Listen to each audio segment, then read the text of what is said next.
பொதுமக்களுக்கு கொடுக்கல. எல்லாம் நான் போன வருஷம் மே 1 என்னுடைய ஹோட்டல்ல வச்சு என்னுடைய அந்த ஸ்டாஃப்களுக்கு மட்டும் கோல்டு கொடுத்தேன். அதுக்கு போன வருஷம் ஷேக் இறந்தனால அந்த இதை நிறுத்திவிட்டா அதையும் நான் என்னுடைய ஆபீஸ்ல வச்சு கொடுத்தேன். அதுக்கு 3வது வருஷம் முன்னாடி தான் எல்லாருக்கும் கொடுத்தேன். அதே மாதிரி இந்த வருஷம் எந்த ப்ராப்ளமும் இல்லாம நல்லபடியாக நடந்துகிட்டு இருக்குது. எல்லாருக்கும் கொடுக்கணும்னு அந்த ஆசையில தான் நான் வந்திருக்கிறேன். இன்ஷா அல்லாஹ் கோல்டு விலை எகிரி நிக்குது. உங்களுக்கு தெரியும், 1 கிராம் வாங்குறான்னு யோசிக்க காலத்துல எப்படி நீங்க 2 கிலோ கொடுக்க போறான்னு சொன்னாங்க. ஆனா 2 கிலோக்கு மேல வந்துருச்சு. இப்ப அதுக்கு இது பண்ணி நாங்க ரெடி பண்ணி 2.5 கிலோ ரெடி பண்ணிருக்கிறேன். இன்ஷா அல்லாஹ் எல்லாம் உங்களாலதான். உங்கள்கிட்ட கிடைச்ச காசு உங்களுக்கே தரப்போறேன். நீங்க நாளைக்கு கேட்கிற கேள்வி பதில இருக்குது. என்னோட அரபிக்கு என்ன தெரியுதா தமிழ் தெரிஞ்சு கை தட்டுறாரு. ரொம்ப சந்தோஷமா இருக்கு. அரசா ரொம்ப தமிழ் அரபு முஷ்கூர். அதாவது என்ன சொல்றதுன்னு தெரியல. ஏன்னா இவங்கெல்லாம் எனக்கு ஒத்துழைச்சனாலதான் நான் இந்த இங்க இந்த கோயத்துல இந்த நல்லா ஒரு ஸ்டடியா இருக்கிறதுக்கு காரணம் என்னுடைய ஸ்பான்சரு. அது மாதிரி பஹ்ரைன் ஸ்பான்சர் வந்திருக்காரு. கத்தார் ஸ்பான்சர் கூப்பிட்டா அவரு இல்ல எனக்கு பிஸியா இருக்குன்னு நான் வர்றேன், இன்னொரு வாட்டி வரேன்னு சொல்லிட்டாங்க. அதனால என்னுடைய வளர்ச்சிக்கு காரணம் இந்த ஸ்பான்சர்களும் இன்னும் என்னுடைய குடும்பத்தார்கள் எல்லாருமே எனக்கு வளர்ச்சிக்கு ரொம்ப முக்கிய பங்கு. எல்லாத்தையும் விட சொல்றேன், ஆண்டவனுக்கு அப்புறம் உங்களோட நம்பி நான் இந்த கம்பெனியை வாழ்த்திட்டு இருக்கிறேன். நீங்க தான் எனக்கு எல்லாமே. உங்களுக்காக நான் எதை வேணா செய்யறதுக்கு எல்லா மேடையும் செஞ்சுட்டு இருக்கிறேன். எல்லா மேடையும் நடந்துட்டு இருக்கு. அடுத்த வாரம் இருக்கு. அடுத்த வாரம் சங்கத்தமிழ் இருக்குது. அதுக்கு போன வாரம் இந்த செந்தமிழ் கலை ஒன்று நடந்துச்சு. எல்லாம் அந்த நர்ஸ் எல்லாம் எந்த ப்ரோக்ராம் எடுத்தாலும் எல்லா ப்ரோக்ராமுக்கும் நான் தான் ஸ்பான்சரா இருப்பேன். உங்களுக்கு எல்லாருக்கும் தெரியும். அப்பதான் கேட்பாங்க எங்க இருந்து உங்களுக்கு காசு வருது, என்ன சரி எப்படி வருதுன்னு சொல்லிட்டு. உண்மையிலேயே நான் சொல்றேன், இன்னைக்கு காசு செலவு பண்ணுங்க, காசு தானா வரும். கிணறு இறைக்கலன்னு சொன்னா கிணத்துல தண்ணி வரவே வராது. பணம் இருக்கும், பணம் இருந்து மனம் இருக்க மாட்டேங்குது. ஏன்னு தெரியல. பணத்தை கொடுத்த இறைவன் சில பேருக்கு மனத்தை கொடுக்கல. அதனாலதான் அந்த மனம் இருக்குனால கஞ்சனா வாழ்ந்துட்டு கஞ்சனா சாவுறான். ஒன்னையும் அனுபவிக்காம செத்து போறான். அவனுக்கு நான் ரொம்ப வருத்தப்படுறேன். ஏன்னா அவன் யாருக்காக சேர்க்கிறான், யாருக்காக சாகுறான்னு எனக்கு தெரியல. ஏன்னா நான் உங்களுக்கு தெரியும். இப்ப நான் ஒரு விஷயத்த சொல்லக்கூடாதுன்னு வேணாம், இது தெரிய வேணாம்னு சொன்னாப்புல நான் நேற்று கொண்டு 23 கெஸ்ட் நான் கொண்டுட்டு வந்தேன். அதுல முக்கியமான கெஸ்ட்ல ஒரு 12 பேர் இப்ப ஸ்பீச் இந்த இது கொடுக்குறவங்க முக்கியமான நம்முடைய தலைவர்கள் அவங்க எல்லாம் வந்திருந்தாங்க. அவங்க கூட வந்தவங்கள ஒரு 9 பேர் அந்த பாக்குறதுக்கு பார்வையாளர் நம்முடைய கம்பெனில இருந்து முக்கியமான ஆளு அவங்க எல்லாம் கூட்டிட்டு வந்தேன். நம்முடைய ஆர்ஆருடைய தமிழ்ச்செல்வனுடைய அவருடைய சம்பந்தி வந்திருந்தாரு. அவர் ஃபேமிலி எல்லாம் வரத்துக்கு இருந்தாங்க. அவங்களுடைய ஃபேமிலி எல்லாம் அப்புறம் ஏதோ அங்க அவருக்கு உடம்பு செல்லாம வச்சு அவருடைய அண்ணனுக்கு உடம்பு செல்லும் போல அப்படியே அவங்க வரல. 2 பேரும் மட்டும் வந்தாரு. அவருக்கு சம்பந்தி கூட்டிட்டு வந்தாரு. நேற்று நல்லா ரொம்ப நேற்று நைட்டு இந்த நாள் நைட்டு வந்தாரு. நேற்று ஃபுல்லா நான் கூட்டிட்டு நம்முடைய சாப்பாடு முடிஞ்சிட்டு அப்படியே நம்முடைய ஊரை கோயத்தை பொறுத்த வரைக்கும் அந்த பிரிட்ஜ் அந்த பாலம் தான் பெரிய ஒரு டூரிஸ்ட் மாதிரி எல்லாருக்கும் பிடிச்சது. அதை தான் கொஞ்சம் சுத்தி காட்டுவாங்க. இந்த நம்முடைய ஜாபருடைய பாலத்தை கொண்டு சுத்தி காட்டிட்டு ஒரு 5 மணிக்கு அழகான இஞ்சி சாய் அந்த பங்காளிகள்ல போய் குடிச்சு விட்டு கொண்டு ஹோட்டல்ல விட்டு நான் நேரா ரூமுக்கு வரேன்.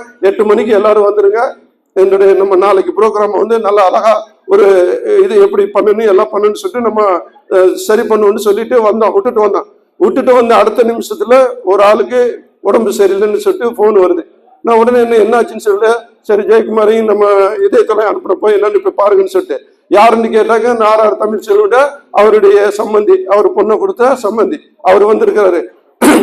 அவர் அவருக்கு தான் உடம்பு சரின்னு சொன்னாப்ல. அப்ப தமிழ்ச்செல்வன் அவர் பேசிக்கிச்சு என்னன்னு கொண்டு போய் பார்க்கும்போது அவர் அப்பவே ரொம்ப இதாகி அப்படியே ரத்தம் வாந்தி எடுத்து அப்படியே முக்காலையும் இதுல ரத்தம் வந்து அப்படியே எடுத்து அங்கேயே படுத்துட்டாரு. ஆக பெரிய சீரியஸ் ஆயிடுச்சுன்னு சொல்லிட்டு உடனே ஆம்புலன்ஸ் வர சொல்லி எல்லாம் கூட்டிட்டு போனோம். அங்க கொண்டுட்டு போயிட்டு அமீர் ஹாஸ்பிட்டல் கொண்டு போறதுக்குள்ளே ஆள் இறந்துட்டாரு. உங்களுக்கு எல்லாருக்கும் தெரியாது, அதனால இந்த விஷயத்த சொல்றேன். இந்த நிகழ்ச்சியை நான் இன்னைக்கு கேன்சல் பண்ணிடலான்னு இருந்தோம். அப்ப நம்மகிட்ட நம்ம கெஸ்ட் எல்லாம் சொன்னாங்க, ஏன் இதுக்காக கேன்சல் பண்ண வேணாம், ஏன்னா இவ்வளவு பேர் எல்லாம் எதிர்பார்த்துட்டு இருக்கிறாங்க. உங்களுக்காக மே மாசத்துல நடத்தக்கூடிய இந்த கோல்டு திருவிழா ஏற்கனவே 2 வாட்டி தள்ளி போட்டுருச்சு. இந்த வருஷத்தையும் தள்ளி போட்டுனா ஒரு ஆளுக்காக நீங்க இவ்வளவு பேருடைய நல்ல ஒரு சந்தோஷத்தை இது பண்ண வேணாம், அதனால நடத்துவோம்னு சொல்லிட்டு சொன்னனால இந்த நிகழ்ச்சியை நான் பெருசா வேற மாதிரி மாத்தி ரொம்ப ஆடல் பாடலாம் நம்மகிட்ட கிடையாது, உங்களுக்கு தெரியும். இருந்தாலும் சில விஷயங்களை அப்படியே கொஞ்சம் கட் பண்ணிட்டு நாங்க நார்மலா நடத்தலாம்னு முடிவு பண்ணிட்டு இருக்கிறோம். இதான் நடந்த விஷயம். அதுல ஒரு ஆளு இப்ப இவ்வளவு குயிக்கா ஒரே நாள் நேற்று நைட்டு இறந்தால இன்னைக்கு நைட்டு பிளைட்ல ஏற்றி ஏர் இந்தியாவில் அனுப்பி இருக்கிறேன்னு சொன்னா அது டிவிஎஸ் ஆல முடியும், அந்த கம்பெனியில மட்டும்தான் முடியும். நான் சொல்றேன், நீ போய் அலிபாய் சும்மா சொல்லக்கூடாது. நைட்டு நான் 24 hours குவைத்துல ஒர்க் நடக்குதுன்னு நான் நேற்று தான் தெரிஞ்சுக்கிட்டேன். ஆனா அந்த அலிபாய் அவர்கிட்ட சொன்ன எப்படியா நாளைக்கு நம்ம அந்த நிகழ்ச்சி நடத்தணும்னா அந்த அவரு ஆர்ஆர் பிரியாணி தமிழ் செல்வனையும் அந்த அவருடைய அந்த பாடியும் ரெண்டையும் சேர்த்து அனுப்பி வச்சுன்னு சொன்னேன். அதே மாதிரி இப்ப அனுப்பி வச்சுதான் பாத்திமாவும் நம்முடைய அலிபாய் ஆரிபாய் ரொம்ப அதுல வந்து பிளைட்டு எல்லாத்தையும் சரி பண்ணி எல்லாம் வந்து இந்த 3 பேர் இருந்து கோபால் அவருடைய பேர்ல இருந்து அவரும் இதுல சேர்ந்து இருந்து அந்த குறிப்பு அவர் எம்பாசி ஷாஜா அவரும் எல்லாம் சேர்ந்து வச்சு நம்ம எம்பாசிலையும் சரி எல்லாத்தையும் டக்கு டக்குன்னு நைட்டுக்குள்ள எல்லா வேலையும் முடிச்சு இன்னைக்கு 2:30 மணிக்கு அந்த ஏர்போர்ட்ல கொடுத்து இன்னைக்கு அனுப்பிட்டோம். எல்லாம் ஒரு 8 மணிக்கு பிளைட்டு நேரம் இந்த பிளைட்ல கிளம்பிடுவாங்க. எல்லாம் துவாச்சிங்க அவருக்கா வேற என்ன சொல்லுன்னு தெரியல. அவர் வந்த நினைப்பு வேற, ஆனா இங்க நடந்தது வேற. இப்படி எல்லாம் நடக்கும். அதுக்காக தான் நான் சொல்றேன், காசு இந்த பணம். அவர் பெரிய கோடீஸ்வரன். இந்த வந்து இறந்தாரு. அவர் சாதாரண ஆளு கிடையாது. அவர் மார்பிள் அந்த கிரானைட் பிசினஸ் பண்றவர். அவர் அண்ணன் தம்பி ரெண்டு பேர் மொத்தம் 3 பேர் பண்ணிட்டு இருக்காரு. இவர் தான் போய் ராஜஸ்தான் மற்ற நாட்டுல மற்ற ஸ்டேட் எல்லா இதுலயும் வந்து பிசினஸ் இவர் தான் பேசிட்டு வருவாராம். ஆனா இப்படி நடந்ததை பார்த்துட்டு அவர் 2 அண்ணன் தம்பி அவங்க வந்து அங்க இருந்துட்டு பிசினஸ் பண்றது, அவங்க சேல்ஸ் மட்டும் தான். இவர் தான் போய் பையங்க எல்லாம் பண்றது இவர் தான். அப்படிப்பட்ட மனுஷர் இறந்து போயிட்டாரு. அவர்கிட்ட பணம் கோடியா இருக்குது. அந்த கோடி பணம் என்ன நடக்கும் யோசிச்சு பாருங்க. நான் இதான் சொல்றேன், பணத்தை சம்பாதிக்கலாம், பணம் தேவைதான். பணம் இல்லைன்னா வாழ்க்கை இல்லை, பணம் தேவை. ஆனால் பணம் தான் நம்மளுக்கு வாழ்க்கைன்னு நினைச்சிட்டு அதாவது அதையே சேர்க்கிற குறிக்கோள் இருந்துன்னு சொன்னா உங்களுக்கு இறப்பு வந்ததுக்கு அப்புறம் தான் தெரியும். இறப்புன்னு ஒண்ணு நேற்று நாங்க அந்த பஸ்ல ஒரு 40 பேர் போயிருந்தோம். அந்த பஸ்ல 40 பேர் அவரோட சிரிச்சு விளையாண்டுக்கிட்டு ரொம்ப ஜாலியா இருந்துக்கிட்டு டீ சாய் குடிச்சு அந்த சாய் கொடுத்துட்டு அவங்களுக்கு வந்து ஹோட்டல்ல எல்லாரும் இறக்கி விட்டோம். 35 பேர் அந்த ஹோட்டல்லாம் தங்கிறாங்க. இவருக்கு மட்டும் இந்த மாதிரி பிரச்சனை வந்து இன்னைக்கு இறந்து இன்னைக்கு நேற்று சாயங்காலம் 5 மணி வரைக்கும் எங்களோட இருந்தவர் 6 மணிக்கு இறந்து போயிட்டார். யோசிச்சு பாருங்க. யாருக்காவது உயிருக்கு வந்து கேரண்டி இருக்குன்னு சொல்லுங்க பார்ப்போம். நான் ஜிம்புவாடி, நான் அது இது எனக்கு 100 வயசு வரைக்கும் நான் இருப்பேன், நான் 70 வயசு இருப்பேன், நான் 50 வயசு 100, அதாவது என்ன சொன்ன ஜோசியம் சொன்னா அவன் சொன்னா இவன் சொன்னான்னு சொல்லிட்டு நீங்க யாராவது நினைச்சு நீங்க சொல்லுங்க வைப்ப நான் இத்தனை வயசுல இருப்பேன்னு சொல்லிட்டு. எனக்கு எந்த சீக்கு இல்லை, நான் எந்த மாத்திரையும் திங்கிற கிடையாது, எனக்கு யாருமே எனக்கு எதுவும் தேவையில்லை, நான் தனி என்னால முடியும் அப்படின்னு சொல்லிட்டு எவன் சொல்றானோ அவன் தோல்வி அடைஞ்சிட்டான். அதான் சொல்றேன், எல்லாருக்கும் சீக்கு இருக்கு, எல்லாருக்கும் ஏதாவது ஒண்ணு நடக்கும். இந்த உலகத்துல எப்ப வேணாலும் என்ன வேணாலும் நடக்கும். அதனால நான் வந்து எப்படியா இருந்தாலும் உங்களுடைய மனசு உயிர் நம்மட உயிர் அல்ல. இந்த உயிர் என்னோட உயிர் கிடையாது, இறைவன் கொடுத்த உயிர். எப்ப வேண்டாலும் அந்த உயிரை எடுப்பாண்டு யார் நினைக்கிறாங்களோ அவங்க தான் ஜெயிப்பாங்க இந்த உலகத்துல. அதெல்லாம் சொல்றேன். எனக்கு நீங்க தெரியும், போன வாரம் செந்தமிழ் கலைமன்றத்துல நிஷா கூட நான் வந்து ஆர்குமெண்ட் பண்ணிட்டு இருந்தேன், பேசினேன். அவ எப்ப பார்த்தாலும் தான் புருஷனோட நல்லா தான் இருப்பாப்ல. என் புருஷனை பத்தி பேசிக்கிட்டே இருப்பா, திட்டிக்கிட்டே இருப்பா எப்ப பார்த்தாலும். நான் தான் கூப்பிட்டு கேட்டேன், வா அவன் வடிவேலு தானே அடிச்சுக்கிட்டு இது பண்ணிக்கிட்டு அவனை தன்னை தாழ்த்திக்கிட்டு சம்பாரிச்சு இன்னைக்கு பெரிய கோடீஸ்வரனா இன்னைக்கு மில்லியனரா ஆயிட்டான். அதே மாதிரி உனக்கு ஆசை வந்துருச்சா? அவன் வந்து என்ன சொல்ற, நீ வந்து குர்ஆன் தான் படிச்சிருக்கிற, அப்படி ஒரு இது புருஷனை தட்டாத இது என்ன சொல்ற புருஷனை வந்து மரியாதை கொடு அப்படி இப்படின்னு சொல்லும் போது என்னுடைய தொழில் சார், நீங்க அதை வந்து கண்டுக்கிறாதீங்க அப்படி இப்படின்னு சொல்றேன். நீங்க வீடியோ பார்த்தீங்கன்னா தெரியும், பயங்கர வைரல் ஆகி இன்னைக்கு 10,000 வியூக்கு மேல 10,000 கேக்கு மேல போயிட்டு இருக்குது. அதை நீங்க பாருங்க தெரியும். அவ்வளவு நான் பேசியிருக்கேன், ஒரு 20 நிமிஷம் பேசினேன். ஏன் இதை சொல்லுன்னு சொன்னா, அப்ப அந்த பொண்ணு சொல்லிச்சு, நான் அடுத்த வாரம் உங்க கையால நான் வந்து நான் இந்த அவங்களோட கோல்டு காயின்ஸ் வாங்குவேன்டாப்ல. நான் சொன்னேன், அடுத்த வாரம் சொல்றதோட நீ ஒண்ணு மறந்துட்டா, நீ முஸ்லீம் பெண்மணி தான், ஆனால் நீ பெண்ணா இருந்துட்டு நீ வந்து ஒரே ஒரு வார்த்தை மறந்துட்டா, இன்ஷா அல்லாஹ் இங்க இருக்கிற அவ்வளவு பேர்த்தையும் கேளுங்க, அவங்க இந்தா இருந்தாலும் சரி கிறிஸ்டினா இருந்தாலும் எல்லாரும் இன்ஷா அல்லாஹ் நான் அடுத்த வாரம் இருப்பேன்னு சொல்லுவாங்க. ஏன்டா இந்த நாட்டை பொறுத்த வரைக்கும் இன்ஷா அல்லாஹ் சொல்லாம இறைவன் சொல்றான், யாரு தன்னுடைய உயிரை நான் இருப்பேன்னு சொல்றான் அவன் உண்மையில மமதை ஏறி போச்சு. அவனுக்கு தான் இருப்பேன், தன்னுடைய உயிர் என்னட்ட இருக்குன்னு சொன்னான்னா அவன் ஏமாந்துட்டான், அவன் தோல்வி அடைஞ்சிட்டான்.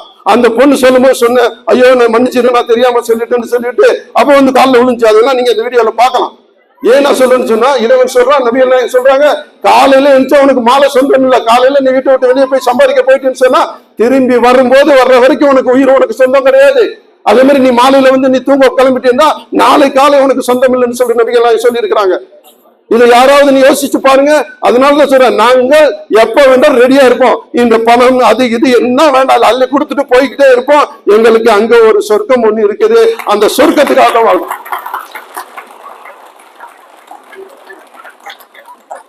இல்லைன்னா நீங்க பாக்கலாம், இந்த உலகத்துல இப்ப குவைத்துல இன்ஷா அல்லாஹ் உங்களுக்கு தெரியும், இவ்வளவு பேர் நிறைய சம்பாதிக்கிறாங்க. அந்த பணம்னா என்ன செய்யறாங்கன்னு உங்களுக்கே தெரியும். யாருக்கு கொடுக்குறாங்க அந்த பணத்தை? என்ன செய்யறாங்க? தன்னுடைய அம்மாவுக்கு செலவுக்குறாங்களா, அம்மா உங்களோட வரப்போறாங்களா, எவ்வளவு நாளைக்கு இருக்க போறாங்க, அம்மா நம்ம இருக்கிற வரைக்கும் இருப்பாங்க, அவங்கள நல்லபடியா அனுப்பி வச்சிருவோம். அதுக்கப்புறம் நம்ம கூட யார் இருக்கிறது, அண்ணன் தம்பியா இல்ல அக்கா தங்கச்சியா இல்ல யாருக்கு நீங்க இந்த பணத்தை கொடுக்க போறீங்க, அவங்களும் கல்யாணம் முடிச்சு போயிட்டாங்கன்னா அவங்களும் முடிச்சு அவங்களும் தனி. அடுத்தது யாருக்கு, தன்னுடைய மனைவிக்கு. தன்னுடைய மனைவிக்கு எவ்வளவு தேவை, நம்முடைய மனைவி ஒரு 5 வருஷம் 10 வருஷம் அவங்களுக்கு கல்யாணம் பண்ணிருக்கலாம். ஆனால் அந்த மனைவி எத்தனை வருஷம் நம்மளோட இருக்க போறாங்க, அந்த மனைவிக்கு எவ்வளவு நம்ம தேவை, ஒரு குறிப்பிட்ட அளவு சேர்த்து கொடுங்க வேணாங்கல்ல. அதுக்காக வந்துட்டு சேர்த்து எல்லாத்தையும் தன்னுடைய மனைவிக்காக சேர்த்தினா அங்கேயும் நீங்க தோல்வி அடைஞ்சிட்டிய. சரி, வேற யாருக்காவது சேர்க்கிறிய, தன்னுடைய பிள்ளைகளுக்கா? பிள்ளைகளுக்கு கை காலம் நல்லா தானே இருக்குது, பிள்ளைகளுக்காக நம்ம சேர்க்கறதுக்கு என்ன காரணம், என்ன வேணும் சொல்லிடுறாங்க. 3 விஷயம் உங்க பின்னாடி வரும். அந்த 3 விஷயத்துல உங்க பிள்ளைகள் நல்ல பிள்ளைகளை வளர்த்து நல்ல பிள்ளைகள் கேட்கறதோ அது உங்களோட வரும். அது தப்பு இல்லை. அந்த பிள்ளைகளுக்கு அவங்ககிட்ட என்ன சொல்றேன்னா, அவங்களுக்கு மார்க்கெட்டை கத்துக்கொடு, அவங்களுக்கு இறைவனுடைய பயத்தை கத்துக்கொடு, பணத்தை சேர்த்து கொடுக்க சொல்லவே இல்லை நபிகள் நாயகம்.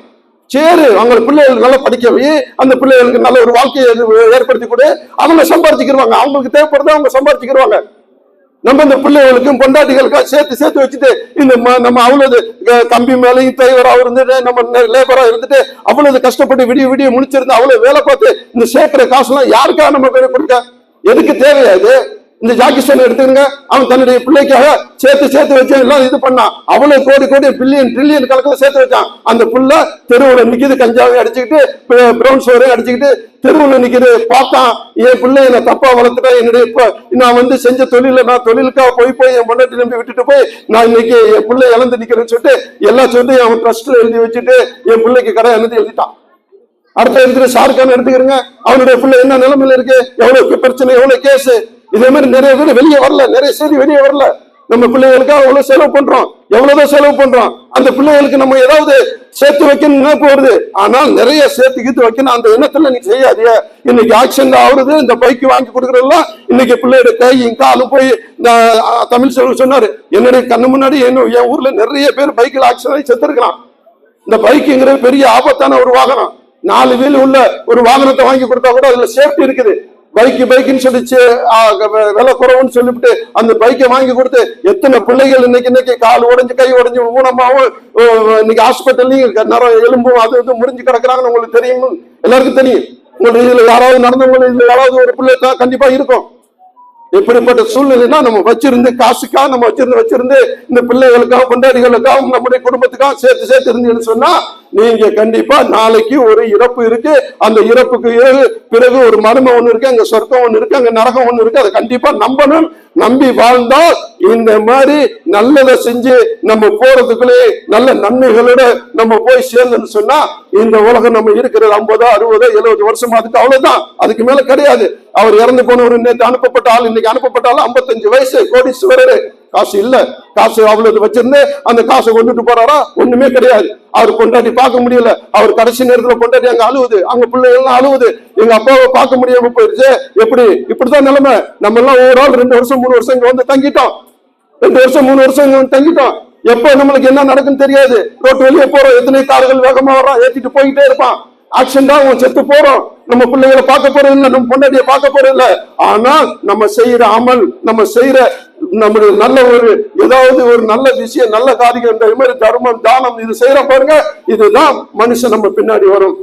நான் யோசனை பண்ணுவேன், நான் வீட்டை விட்டு இறங்கும் போது ஒரு பூனைக்குட்டி 4 பிள்ளைகளை பெற்று அந்த பிள்ளைய பெற்றுக்கிட்டு அந்த பிள்ளைய எங்க கொண்டு வைக்கணும்னு தெரியாம ஒரு ஓரத்துல வச்சிட்டு இருக்கு. கிட்ட போனா கடிக்க வருது. அதுக்கு ஏதாவது கொடுத்து யாரா எப்படி என்னோட சரி இந்த சூட்ல அந்த பிள்ளைய வச்சுட்டு எப்படி வளர்க்குதுன்னு யோசனை பண்ணேன்.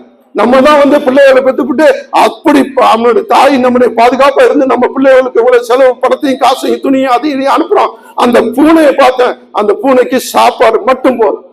ஒரு ஏதாவது சாப்பாடு யாராவது கொடுக்குறாங்கன்னு பார்ப்பேன். இல்ல, நான் பாத்திமாட்ட சொல்லுவேன், அந்த பாத்திமாட்ட சொல்லுவேன், அங்க இருக்கு நம்ம வேலைக்காரத்தை சொல்லுவேன், ஏதாவது போகும்போது பாலை வச்சுட்டு போவோம், நம்ம சாப்பிட்டு போறோம், இந்த முள்ளுகள் அந்த சிக்கன் அதுன்னு எடுத்து போடணும். அதை திங்கும் போது அந்த பூனை நம்மளோட நிக்குது பாருங்க, அந்த பாசம் இருக்கு பாருங்க, அதுதான் நம்மளுக்கு சொர்க்கம் போகும்.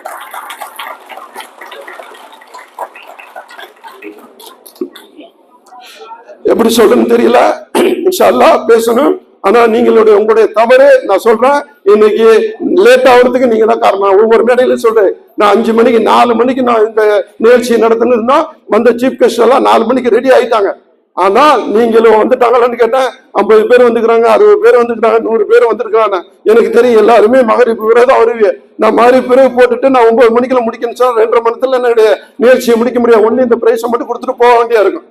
இதுக்காக ஒரு சாராங்கிற துபாயில இருந்து கொண்டுட்டு வந்துக்கிறோம். நம்முடைய நிறைய பேரை கொண்டுட்டு வந்துடும். சாரா என்ன காணு, சவுண்டே காணு, என்ன மயக்கம் வந்துருச்சா எனக்கு தெரியல. யாரும் ஓட்டு ஊத்தி கொடுத்துட்டாங்களா என்ன தெரியல. யாரும் எதுன்னு கொடுத்து இந்த ஊர்ல ஒண்ணும் கிடையாது. அது யாரையும் ஊட்டி கொடுவாங்க. ஆளு காலு பேச்சை காமிட்டு பாவம் அவர் மட்டும் குட்டி பிரகாஷ் மட்டும் ஏதாவது சொல்லிட்டு இருக்காரு. ஏன்னா சாரா பத்தி எல்லாருக்கும் தெரியும். சாரா கூட நிறைய கோபால் காப்பல் போன வாட்டி ரொம்ப இது பண்ணிட்டாங்க. இருக்காளா ஏன் என்னாச்சு இங்கிட்டு வாங்க கொஞ்சம் உசுப்பேத்தி விடுங்க. ஆளு இதாயிடுச்சு இத. ஆனா உண்மையிலே சாராக்கு ரொம்ப அது மனசு, அதாவது தமிழ்ச்செல்வனுடன் நேற்று பாட்டுக்கு பாட்டு போட்டு வச்சு நாங்க அந்த பஸ்ல 37 பேர் போற விஐபி பஸ்ல தான் போயிட்டு இருந்தோம். எல்லாருமே இந்த பஸ்ல நானும் போயிருந்தோம், நம்முடைய பிள்ளைகள் எல்லாரும் விஐபி ஏற்றிட்டு போயிருந்தோம். அந்த பஸ்ல அழகான ஒரு ரொம்ப சிரிப்புனா அன்னைக்கு நம்ம ஜட்ஜே சொன்னாப்புல, ஜாவதி சார் சொன்னாரு, நான் 90 சிரிச்ச சிரிப்பு இன்னைக்கு சிரிக்கிறேன்னு சொன்னாப்புல. அவ்வளவு சந்தோஷமா அவ்வளவு இருந்தா அப்படி பண்ணிட்டு வந்த அந்த சாராவும் தமிழ்ச்செல்வன் 2 பேருமே ரொம்ப பாட்டுக்கு பாட்டு போட்டு நிறைய அழகா இருந்துச்சு. ரொம்ப இதா இருந்துச்சு. சிரிப்புனா ரொம்ப சந்தோஷமா இருந்தோம். ஆனா 6 மணிக்கு அந்த சிரிப்புனா அவர் கண்ணு தண்ணியா ஓடுது. யாரு தமிழ்ச்செல்வன் 6 பிரியாணி இருக்கு, அவர் கண்ணு தனியா ஓடுது. என்னன்னு சொன்னா, ஐயோ நான் பொண்ணை கொடுத்தம்மா, இது சம்பந்தி என்ன நினைப்பாங்களோ தெரியலையே, நான் என்ன செய்ய போறேன்னு சொல்லிட்டு அழுதுட்டாரு. அப்படி அவர் எவ்வளவு இங்க வந்து இந்த மேடையில நான் நிறைய பேசணும்னு நினைச்சுக்கிட்டு இருந்தாரு. 1 மணி நேரம் அவர் கேட்டாரு, 1 மணி நேரம் கொடுத்து ஒதுக்குனேன். ஆனால் அவரு இந்த மனுஷன் இன்னைக்கு அவர் சம்பந்திய பாடியோட தூக்கிட்டு ஊருக்கு கொண்டுட்டு போறாருன்னு சொன்னா யோசிச்சு பாருங்க நம்மளுடைய நிலைமை என்ன. நம்ம எப்பவும் நம்மளுக்கு மௌத்து இருக்குது. நம்ம என்னைக்கு வேணும் சாவோம். யாராவது ஒருத்தனை சாக மாட்டேன்னு ஒருத்தன் மட்டும் இங்க வந்து நில்லுங்க, உங்களுக்கு நீங்க என்ன சொல்லுங்க நான் கேட்கறதுக்கு ரெடி. யாராவது நான் இப்ப சாக மாட்டேன், எனக்கு 60 வயசா சாவு, எனக்கு 100 வயசா சாவுன்னு யாராவது ஒருத்தன் சொல்லுங்க பார்ப்போம். எப்படிப்பட்ட சாமியாரா இருக்கட்டும், எப்படியாப்பட்ட ஆலிம்ஸா இருக்கட்டும், எப்படியாப்பட்ட மன்னனா இருக்கட்டும், ஃபிரௌனா இருக்கட்டும், ஹாரூனா இருக்கட்டும், ஹாமானா இருக்கட்டும், அவனுக்கு இல்லாத சொத்தா உலகத்துல அவனுடைய வச்சிருந்த சொத்து கணக்கு வழக்கு இல்லாம அவனுடைய அந்த 10,000 அவனுடைய என்ன சொன்னா அந்த லாக்கரு பெரிய சாவி, ஒரு ஆள் போடுற தூக்க முடியாத அந்த சாவியை 4 பேர் தூக்கிட்டு வந்தாங்களாம். குர்ஆன்லயும் பைபிள்லையும் பகவத்கீதையிலையும் படிச்சு என்ன தெரியும் இருந்த நம்மள்ட்ட என்ன இருக்கு சொத்து. நம்மளோட பெரிய சொத்துக்காரவன அழிஞ்சு இன்னைக்கு மண்ணோட மண்ணா போயிட்டான். எனக்கு உண்மையிலேயே அல்லாஹ் தந்திருக்கிறான், நிறைய தந்திருக்கிறான். ஆனால் நான் கொடுக்க இந்த ஜின்னா சார் வந்து சொன்னாரு, ஆம்புலன்ஸ் 9 லட்சம் ரூபாய்க்கு வந்து கேட்டாப்ல, உடனே வாங்கி கொடுத்த, வேற ஒண்ணுமே கிடையாது, வேற யார்ட்டையும் வசூல் பண்ண வேணா, இந்தாங்க 9 லட்சம் ரூபாய், இந்த ஆம்புலன்ஸ் வச்சு நீங்க இது பண்ணிக்கிறீங்க. எத்தனை அரசியல் கட்சிகள் செஞ்சிருக்கிறேன், தமுக இருக்கட்டும், திமுக இருக்கட்டும், எல்லா கட்சிக்கும் நான் ஆம்புலன்ஸ் வாங்கி கொடுத்தேன். ஆனா அங்க இல்லாத சந்தோஷம் எனக்கு இந்த பசி இல்லா தமிழுக்கு கொடுத்ததுக்கு வந்துச்சு. எனக்கு ரொம்ப மனசு திருப்தியா இருந்துச்சு. அந்த சொன்னாங்கல்ல, அந்த அந்த பொண்ணுக்கு அந்த சில வயசான அந்த கிழவிக்கு வந்து அவன் கண்ணு தெரியல. அந்த புண்ணியம் யாரு அவன் கையை பிடிச்சு பாக்கணும், கையை கொடுத்தபோது அப்படியே கண்ணுல வச்சுட்டு ஒத்திக்கிட்டாங்க பாருங்க. அப்படி ஒரு குடுப்பினை யாருக்கு இருக்கு சொல்லுங்க, யோசிச்சு பாருங்க. நம்ம பக்கத்துல விஜய் சார் சொன்னாரு, ஐயோ என்னையே கூட்டிட்டு போங்க, அதே மாதிரி எடுத்து கூட்டிட்டு போங்கிறாங்க. அதனால சொல்றேன், காசை செலவு பண்ணீங்கன்னா கண்டிப்பா இந்த உலகத்திலையும் நீங்க உங்களுக்கு நல்ல பேர் இருக்கு, அதே மறுமையிலையும் இறைவனிடத்துல சொர்க்கம் கண்டிப்பா கிடைக்கும் இன்ஷா அல்லாஹ். நீங்கள் எல்லாருக்கும் உங்களுக்கு சொல்றதாதான், ஒரு நீங்க 100 ரூபா 100 தினார் சம்பாரிச்சீங்கன்னா ஒரு 10 தினார தர்மம் பண்ணுங்க, ரொம்ப வேணாம். நபி எல்லாம் சொல்லிடுறாங்க 2% 2.5% சக்கத்து கொடுக்க சொல்லி, 2% 1 லட்சத்துக்கு 2,500 ரூபா தான் கொடுக்க சொல்றாங்க. பாக்கி 97,500 ரூபாய் நீ செலவு பண்ணிக்கிறாங்க. இந்த 2,500 ரூபாய் கொடுக்க மனசு வர மாட்டேங்குது. அதை நினைக்கும் போது ரொம்ப வேதனையா இருக்கு. எல்லாரும் கொடுக்கறதுக்கு ஆசை இருக்கா? கொடுப்பீங்களா? அதுதான் நான் வேற ஒண்ணு கிடையாது. இந்த நிகழ்ச்சி வைக்கிறது நீங்கள் எல்லாம் தானம் தர்மம் செய்யணும்.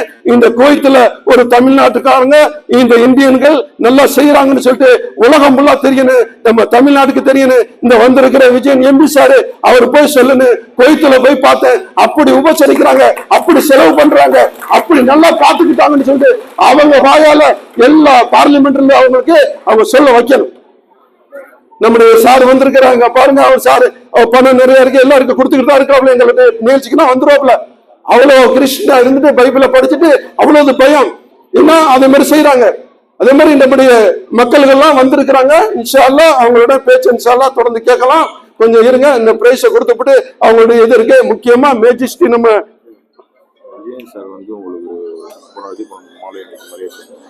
சொல்லலாம் முடிச்சுட்டு சரி முடியுது.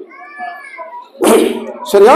எல்லாரும் விக்னேஷுடைய அந்த ஃபேமிலியெல்லாம் வந்திருக்கு. விக்னேஷுடைய அந்த மேஜிக்கை பார்க்கறதுக்கு அதுக்காக இன்ஷா அல்லாஹ். ஏன்னா எங்களோட பிள்ளைகளும் எங்களுடைய நம்மகிட்ட வேலை பார்க்குற பிள்ளைகள் எல்லாம் 8:45 8 மணிக்கு ஆபீஸ் முடிட்டு 9 மணிக்கு நான் வர சொல்லிட்டேன். இன்ஷா அதுக்குள்ளே இந்த நிகழ்ச்சியை முடிச்சுட்டு அடுத்தது நம்முடைய சாருடைய ஸ்பீச் முடிஞ்சது. நம்முடைய விக்னேஷுடைய அழகான நிறைய நம்முடைய ஆபீஸ்லயும் சரி நம்முடைய பஸ்ல போகும்போது சரி எனக்கே ஆச்சரியமா இருக்கு. ஒரு சாதாரண மனுஷன் அவரால் அவரை பத்தி பேசுன நிறைய பேசுனேன். அவர் படம் எடுக்கணும்னு ஒரு ஆசை என்கிட்ட வந்து படம் எடுப்பான். அவர் கதாநாயகனா சில வீல்கள் நிறைய பாட்டுனா எடுத்து என்கிட்ட வந்து காட்டினாரு. ரொம்ப சந்தோஷமா இருக்குது. ஆனால் அந்த சினிமாக்குள்ள போறதுக்கு நான் போன வரமே பேசினேன். அன்சாரி இதில் சொன்னேன் சினிமாக்குள்ள போக எனக்கு இஷ்டம் இல்லை. அவர் சினிமாக்குள்ள வாங்க சார், நிறைய சம்பாதிக்கலாம், நீங்க நிறைய கொடுக்கணுங்கிறிய, உங்களுடைய நல்ல மனசுக்கு நிறைய கிடைக்கும், வாங்கன்னு கூப்பிட்டு இருக்காங்க. இன்ஷா அல்லாஹ் எனக்கு அந்த எண்ணமே கிடையாது. அரசியலும் வேணாம் சினிமாவும் வேணும்னு ஒதுங்கிட்டு உங்களோட இருக்கணும், உங்களோட வாழணும், உங்களோட சாகணும்.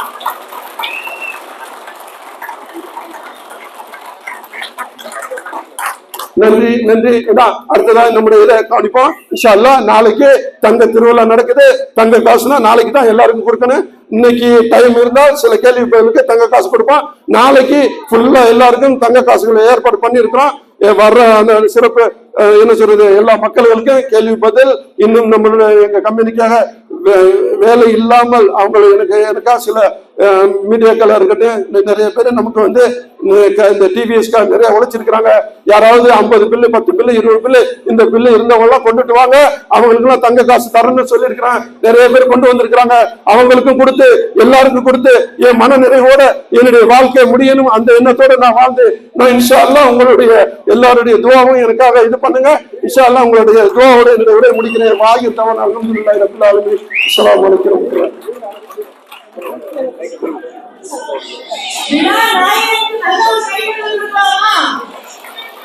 அதாவது வாழ்க்கையில செய்யற செயல்தான் எக்ஸ்பிரஸ் மாதிரி பண்ணுவாங்க. ஆனா பேச்சு கூட வேற எக்ஸ்பிரஸ் தாண்டி போன அளவுக்கு ஒரு ஸ்பீடான ஆனா யாரு சாஃப்ட் சிஸ்டம்ல உட்காந்து